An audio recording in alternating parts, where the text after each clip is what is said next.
Alright, hello everyone, and thank you for tuning in once again to the Black Box Podcast.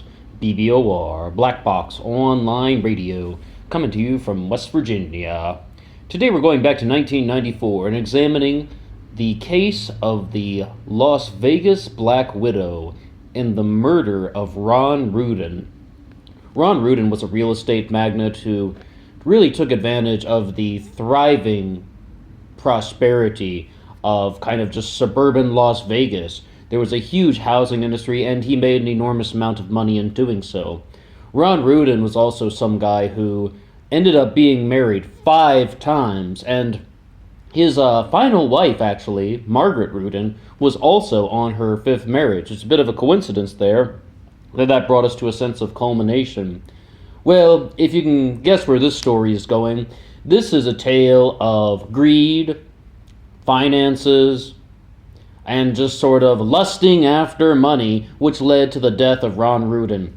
Shot 4 times in the back of the head with a .22 caliber pistol, and then his remains were set on fire. Discovered in the Las Vegas desert. The way some people report about this case is that he was murdered in 1994, and then they say that his remains were discovered in 1995. But in reality, just looking at the timeline, he was murdered in December of 94, and his body was found in January of 1995, so missing for less than 2 months.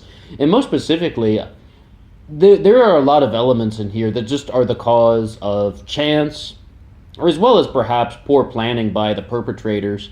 So it's like someone's just like walking through the desert and they encounter a human skull, and that skull happened to belong to Ron Rudin.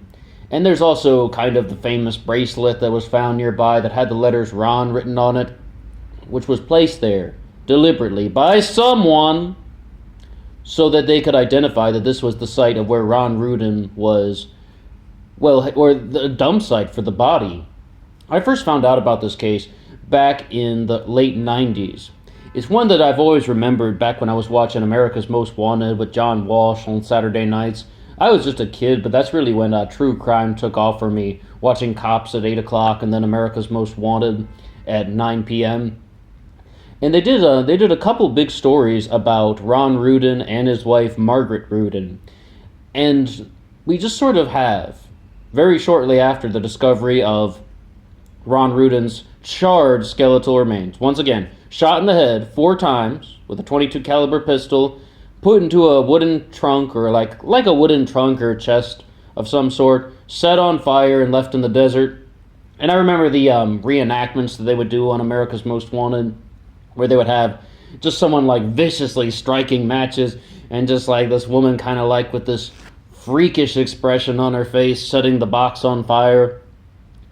It's just something that really began to sort of puzzle people once we began to deal with the things like court TV and discussions, because once again, we're in the mid-90s now. We are past O.J. Simpson, so court TV is a thing. And I actually found one of the interviews on court TV about this, and it's just interesting to hear some of the analyses, because once Margaret Rudin is apprehended, people are like, you're most likely the person that murdered your husband. She flees, she runs, and she goes on the run. And they're just like, there's that famous saying, with anything associated with true crime, if you aren't guilty, why are you running? So many different things have a variant of that. Usually it's like the police officer asking, then why did she run? And that's a big question. Because Margaret Rudin pleaded her innocence throughout the whole trial, and her defense team concocted their own theories about how she wouldn't have been able to commit the crime. One of the things that we've mentioned, though, all right, shot in the head 4 times, Ron Rudin's body is placed in a wooden box. It's like sometimes they describe it as a chest, sometimes as a trunk, so it's something rather large. And almost nobody thinks that Margaret Rudin, someone who is much smaller than Ron, would have loaded his bleeding body into that chest and then dragged it out into the desert by herself. It's most likely she had accomplices. And in the will that Ron Rudin had written, she stood to benefit $7 million. $7 million would have been left to her in the event of his death. But Ron Rudin was aware of it. So what he did was he wrote in very specific lines about how if he dies under any sort of violent circumstances, such as murder, being shot in the head 4 times, for example, there needs to be a set of measures taken place, investigative measures, find out what happened, and that sent us down the trail of what happened with Margaret Rudin and someone who just fled the scene. She's on the run. And a lot of people were really just focusing in on she's after the $7 million. And what they brought up in the court TV interview was she is someone who had never been able to hold down any sort of job because, once again, she had been married 5 times. Instead of somebody who goes from job to job to job, she went from husband to husband to husband. And she just really sought to profit enormously from this. How many times have we talked about this? Money, sex, or power? It really starts to seem like these are the motivations why people commit crimes. I'm a big fan of Forensic Files, and they did an episode on this, and I followed that one. I really liked their presentation, and I would highly recommend it. I also saw that they covered this one on the Female Killers channel.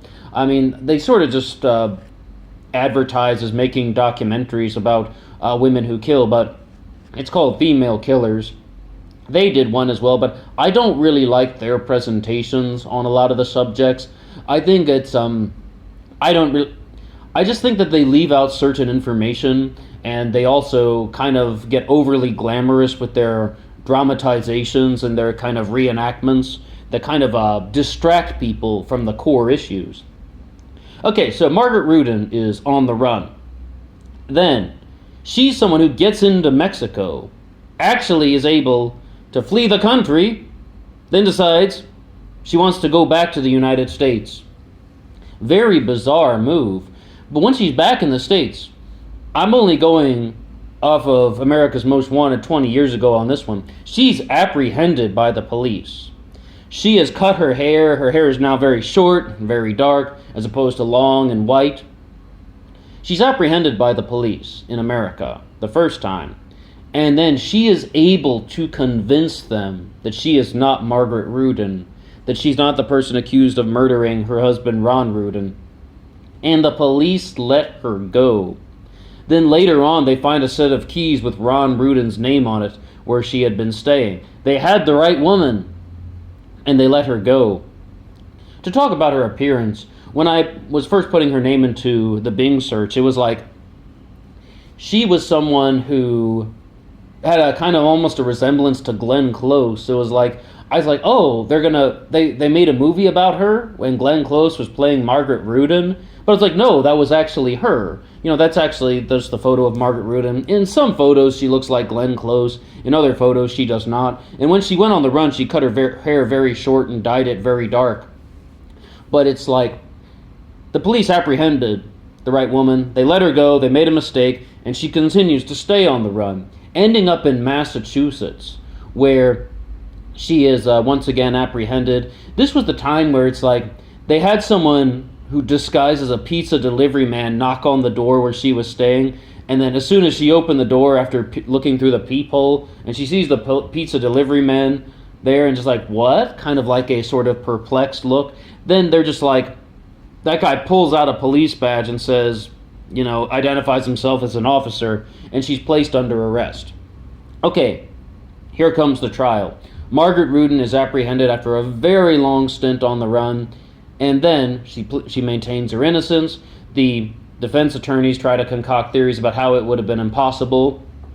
I do confess, though, without getting into very specific details right now, I do confess a lot of the witnesses in this case seem very wobbly. Their stories are wavering. They're saying things that do not sound very strong during the cross-examination. And, you know, we can't get into too many of those details right now, but if you're ever looking into the case of Margaret Rudin, don't get me wrong, I still believe she murdered her husband, and most everyone believes that she has some sort of accomplices involved. Those are the real mysteries you can really explore in like any sort of deep dive segment. If you want to do something like Who Killed Ron Rudin, I mean, that would be something we could really mention on this channel. If there were somehow some way to identify who could have murdered Ron Rudin, his wife, of course, Margaret Rudin, but who's helping her transport the body out into the Las Vegas desert? But the thing is, almost everyone has the belief that Margaret Rudin pulled the trigger.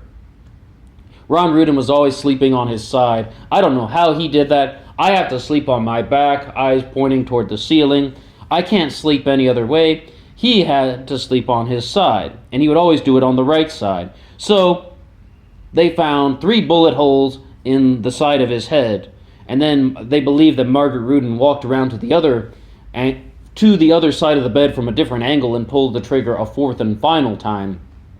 Enormous amounts of forensic evidence left behind. Very, very sort of just sloppy in the sense that she would have murdered her husband by gunshot. Imagine all the blood just getting blown around in a bedroom, blood splatter from 4 bullet holes. And it's just trying to cover that up with basic cleaning products. Granted, though, one of the photographs was professionally cleaned, but that can't hold up to something like luminol. They still have the technology. Very, very sloppy work. But this is a reoccurring theme on true crime in general. We see this so many times about like the sort of methods that people are using to try and deceive the investigators, to try and deceive the police. I mean, we mentioned the case of Kristen Rossum recently about the toxicologist who poisoned her husband. Well, I mean, that obviously led a trail back to her. I mean, where's he getting the poison from? She's the one in the toxicology lab. And we also mentioned something about Braulio Castillo way back when, last year. He was a guy who murdered his wife, and he staged the scene by making it look like she hanged herself. But he tied her hair into the noose, like the noose is going around her hair, including her bangs. Like her hair is draped over in front, and no human would ever be able to do something like that. I mean, just in terms of like your hair is getting pulled out while your neck is breaking. I mean, it was just so blatantly staged. And Margaret Rudin is no exception. I mean, the investigators knew from a very early time that this was most likely something that was staged, faked. They even placed Ron Rudin's car by a gentleman's club, and they just sort of wanted to make it seem like perhaps he had gone to see some individuals like at a strip club. He had gone to see some strippers, maybe exotic dancers, escorts, maybe some various forms of sex workers. Who knows what they were thinking. And then they're just like, oh, well, somebody must have killed him for money or something, or he must have been robbed, something like that. Or even better yet, just leave it as a missing persons case. For a little while anyway. But very definitively, Margaret Rudin wanted the body to be found so he could be presumed dead, and she would get the money. That part of the plan seemed to go well, in the sense that he was only gone for less than 2 months before his remains were identified. But the thing is, though, a lot of people have these grand master plans to murder their significant others. I mean, look at the things that we just said about Kristen Rossum and Braulio Castillo and Margaret Rudin. What about the case of Chris Watts or something? That one is also done for money, but also just for more on the sex side of money, sex, and power, about trying to be with somebody else. You know, like there are various forms of greed. It's like this is just something that people don't seem to get away from. It's kind of an evil that we are dealing with in our society that is hiding in plain sight. It could be your neighbor. It could be someone down the street. It could be anyone. And it has nothing to do with income level, because once again, when you look at true crime cases, these things happen to the very rich, like Ron Rudin. They happen to sort of middle-class people, like Shanann Watts, the wife of Chris Watts, and they happen countless times across the spectrum when you're dealing with someone who's just on the working class level. That's what the evening news is mostly about, at least in my local areas and such. I mean, it's all about sort of violence and homicides and all of these things. But the thing is, though, one of the things that we just really need to recognize with the case of Margaret Rudin is she is someone who fled the country, got into Mexico, and everyone, even now, it's not 100% clear about why she left, about why she decided to return to the United States when she was on the run. You would think that she would just keep trying to go south or something into Guatemala or Honduras. Perhaps she couldn't tolerate the Mexican lifestyle, and they definitely say she wasn't living very glamorously.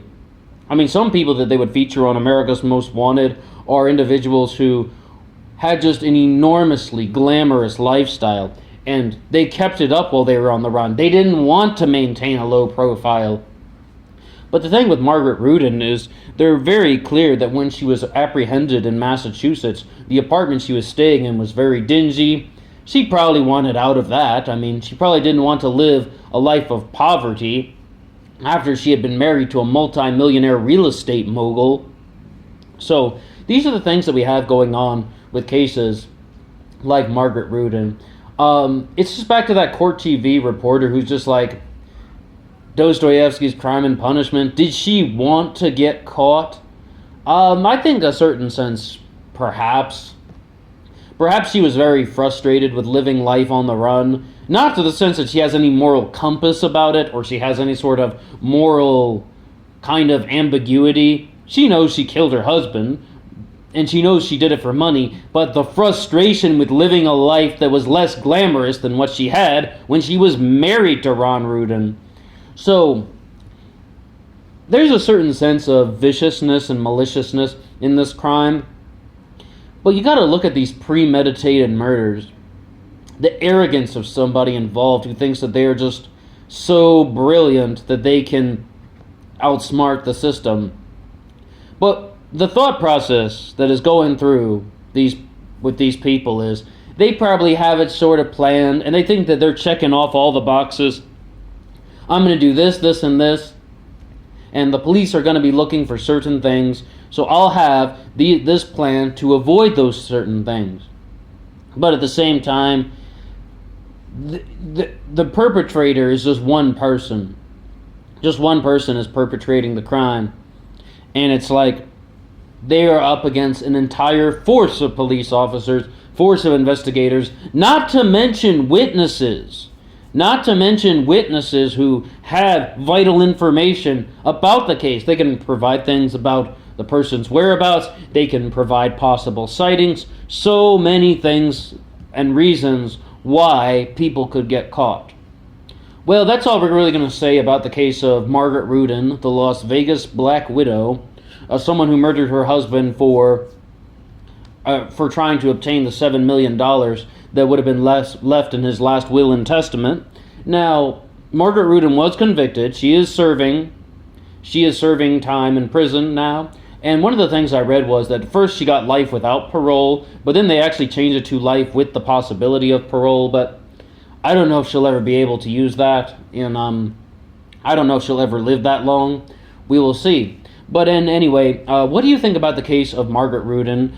If you have anything to say at all, I would love to hear about that. But really, I would like to know, what is the motivation for people to murder their significant others, as opposed to just trying to get divorced and earn money that way?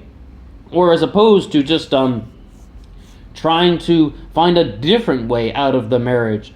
I mean, why does it have to lead to murder? Is it only about money, or is it about power and domination and just thinking that you can outsmart police officers? Is it about just like the overinflated sense of brilliance? What do you have to say? I would love to hear from you. Until next time.